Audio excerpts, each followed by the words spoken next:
Welcome, everybody, to the A.I.P channel where anything is possible.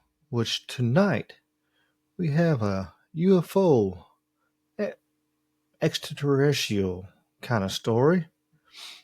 It's pretty famous for the ones that are um, into the field and everything. We're going to be talking about the Tall Whites, or walking with the Tall Whites. Walking, it refers to uh, a narrative collected to alleged extraterrestrial encounters described by Charles Hall, a self-proclaimed whistleblower and former U.S. Air Force weather observer. According to Hall, during the 1960s, he interacted with a race of extraterrestrials he called the Tall Whites while stationed at Nellis Air Force Base in Nevada. He described the Tall Whites as humanoid extraterrestrial, typically 6 to 7 feet tall, with pale, almost translucent skin and elongated appearance. He claimed they lived in underground or remote desert facilities near Nellis Air Force Base, particularly in the Nevada desert. They were supposedly technology advanced and capable of space travel, but they preferred to remain covert. Hall claimed that during his time in the weather observer for the U.S. Air Force, he had inadvertently encountered the Tall Whites while conducting meteorological observations in remote areas. According to him, the encounter began with fear and misunderstanding, but evolved into a form of mutual respect over time. He alleges that the U.S. government knew about the Tall Whites and maintained a secretive arrangement with them involving exchanges of knowledge or resources. Hall documented these claims in a series of self-published books titled Millennial Hospitality, starting in the early 2000s. The series blends autobiographical elements with science fiction-like storytelling.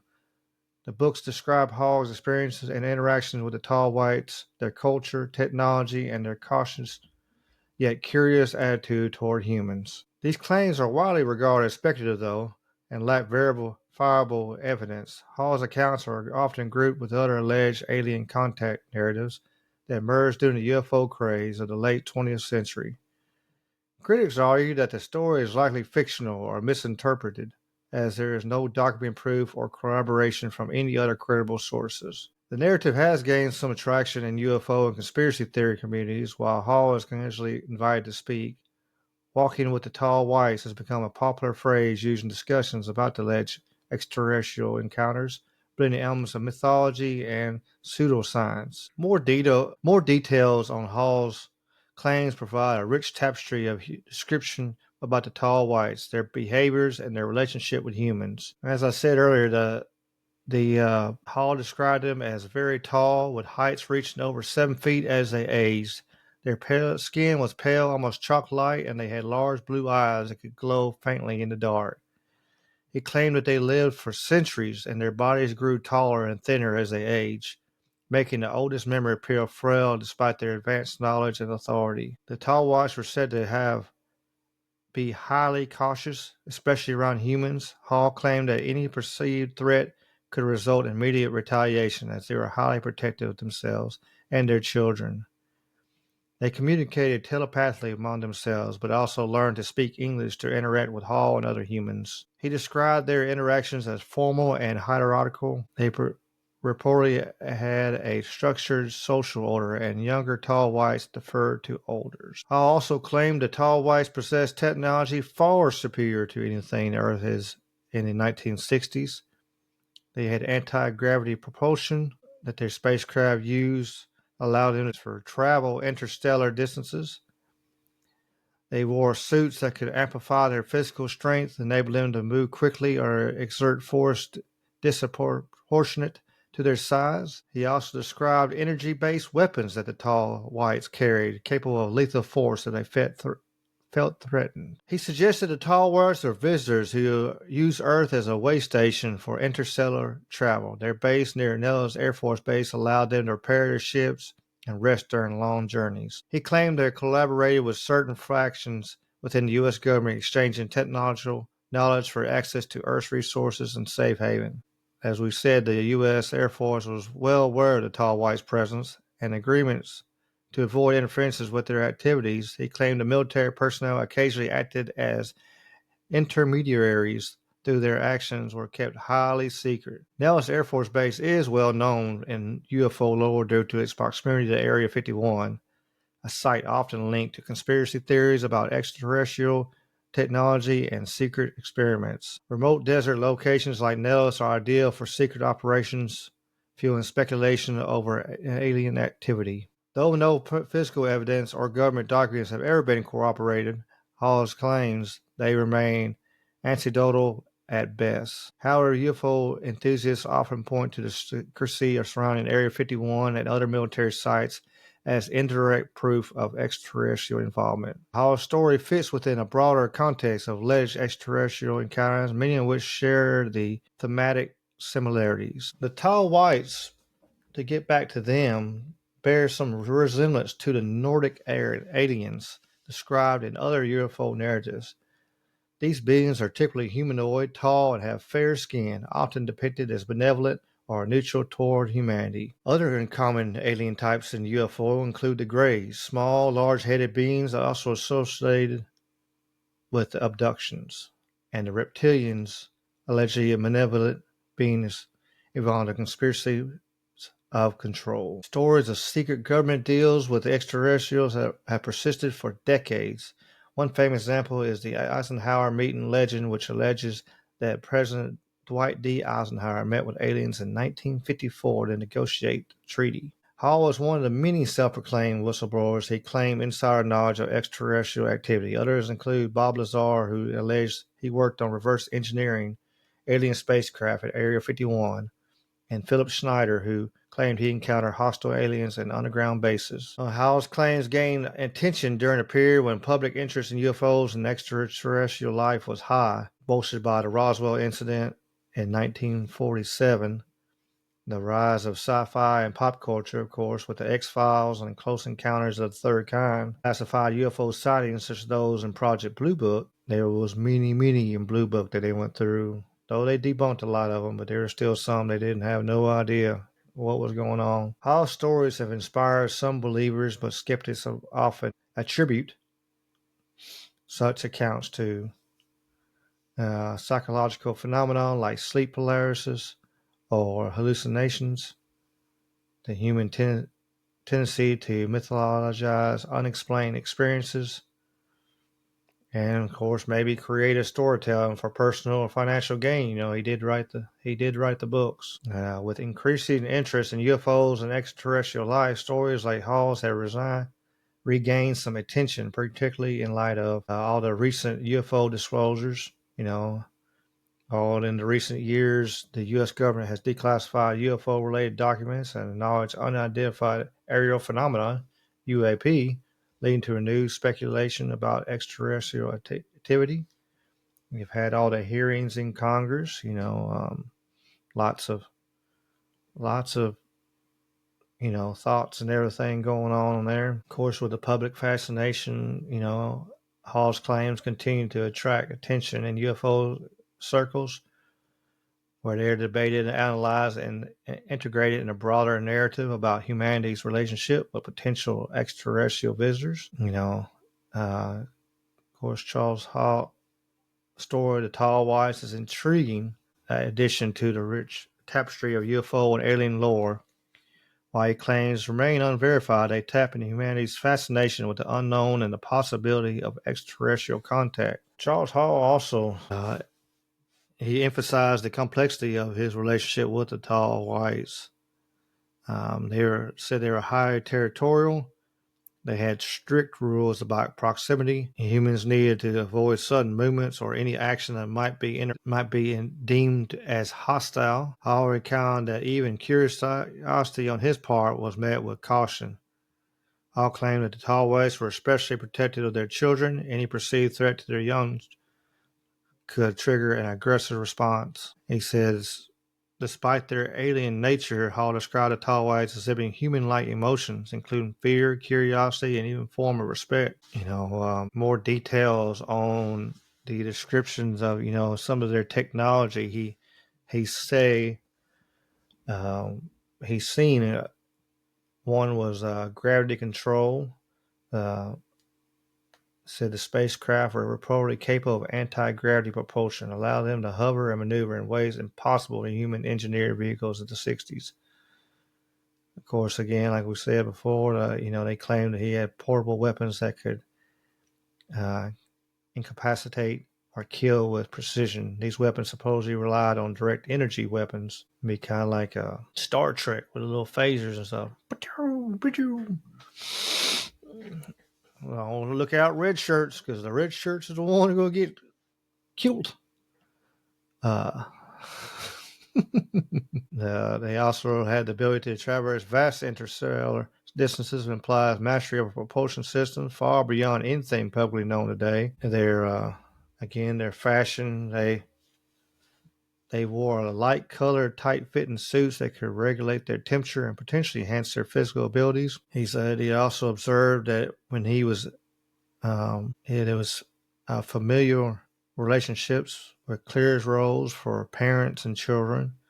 So it was very similar to the way we have our social structures, I guess you'd say. The father and the mother and the young ones and the grandparents and stuff like that. While they did interact with the humans, they preferred to remain secluded and largely self-sufficient. Again, we like I said, the Tall Whites are alleged, as some kind of collaboration with the U.S. government, what they were doing and what they were allowed to do, what kind of technology they let us have to have resources. Makes you wonder. Well, maybe we're seeing that technology right now with all them little drones and stuff, flying around. Very well could be. As I said earlier, Hall suggested that the Tall Whites had subterranean bases near Nellis where they maintained their spacecraft and conducted their operations, which in the Nevada desert, is home to multiple high security sites and including, of course, Area 51 and many others, which adds, credibility to, of course, at least in the public imagination, the idea of hidden activities, which, like a lot of these classified stuff has come out now. We know they were hiding a lot of things in there over the years. We're learning more and more every day. And again, I wonder what technology they've given, if this is, truly real. I wonder what kind of technology we gave, because Hall didn't provide any specifics. He did hinted at advancements in aerospace and energy systems stemming from this relationship, though he never did actually state exactly what they traded for our resources. For that, of course, they demanded strict non-interference in their activities. They don't want to be messed with. They want, we're going to give you this technology where you can be, even close to us. We expect to be left alone, and that's how they were. And pretty much they were. Nobody really wanted. If you hear to listen to the story of, when he first went out there to the weather and they went to the shacks and checking stuff, and one guy didn't even want to go out there. He wasn't checking out there for so long because of the Tall Whites, and he thought they were messing with him until he seen them. And then he interacted uh, with one of the childs, and they all kind of come together, and it was able to, that's when he became friends and stuff supposedly with them, is when he actually was helping one of the young ones. And then when the parents came up and seen him, how she, being nice and helping the then they were kind of cool with him then because they realized, he was a friend, not a foe. Like I said before, as that many had argued that stories like Hall's are fabricated or stem from a misunderstanding of secretive military activities. Maybe, maybe some of it, makes you wonder, like, is some of it actually, the honest to God truth? And then, as he went along, he can go to shows and stuff like that, did he exaggerate a little more, add a little extra to spice it up a little bit? That happens. He's like, hey, I got to tell the story and over, which that's what I kind of do like Bob Lazar, because he pretty much tells the same story, and he didn't try to get rich off of it. I think he got that one. Now he's got like a movie or something coming out, but like, he's not selling T-shirts. He's not selling stuff like that. I mean, all kinds of stuff he could have been selling, but he didn't. So that's why I kind of like the ideas of that. Bob Lazar might be telling the truth to me. That's my personal opinion. Just a deeper thought. Uh, there's an alleged secret group. The Majestic 12 is often cited in UFO lore as being responsible for managing extraterrestrial contact and suppressing related information. They're the ones that keep everything off the books and keep us in the dark of all the situations going on. Though there's no evidence that supports this existence, it does feed the imagination of government cover-ups because they've done it before. It's not the first time, so it's like one of them things like, well, they do it one time, will they do it again? Of course, you kind of want to sit there and go, man, they probably would. I touched on it a little bit ago. It's thoughts of what is the reasoning behind seeing some of this stuff. Like sleep paralysis and hallucinations. There might be lucid dreaming is another one. You could be in a deep lucid dream, and then you thinking it's so real lifelike that maybe something happens in that dream that something's going on, and maybe that's you know not to take against anybody that's had a situation and had any kind of deal. I told stories where I've seen some unidentified flying objects myself. And I don't know what in the world it was. I've seen orbs. I've seen glowing orbs and stuff. I've seen some amazing stuff over the years. And I got no explanation on none of it. And wasn't on anything or no drugs or alcohol at the time either. So it makes you, that makes me wonder on that even more. Like, well, I wasn't on nothing. I don't take anything. So, maybe I should have been on something. Maybe I could see more, some psychedelics or something like that, ayahuasca or something. But what do y'all think? I was, I'm kind of going around, rapping along back and forth, and there's some thoughts on this and see, what do y'all think on this? What do y'all believe that, this, his story is actually, true? Did he actually see these things? I mean, I'm not going to call anybody a liar. It could have happened. He could have seen this thing. Like I said, he might have, he might have said certain stories, and then as it goes along, he kind of, and maybe exaggerate a little bit, maybe misremembered stuff. Who knows? You never know on that kind of stuff. It's curiosity. The mind's so curious of all this kind of things and want to know, like, hey, are we truly, are we alone? Are we the only ones here? And it truly you don't think that way. It's like, they're talking about there's billions of planets and solar systems and, trillions of planets and stars and all this kind of stuff. There's all this massive number that's so huge and indescribable. And to think that we're the only ones with any kind of life on it makes, to me, no sense. There's got to be some others with something, and are they close enough to where they could or to have the technology to get here? I don't know. I just ask questions and bring topics up to see what y'all think, and it makes me wonder myself.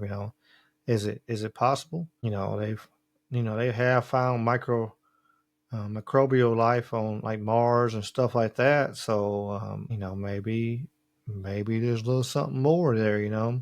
Maybe we were in Mars first. They said it used to have an atmosphere and it used to be, maybe that our long, long lost technology. Maybe that's the missing link.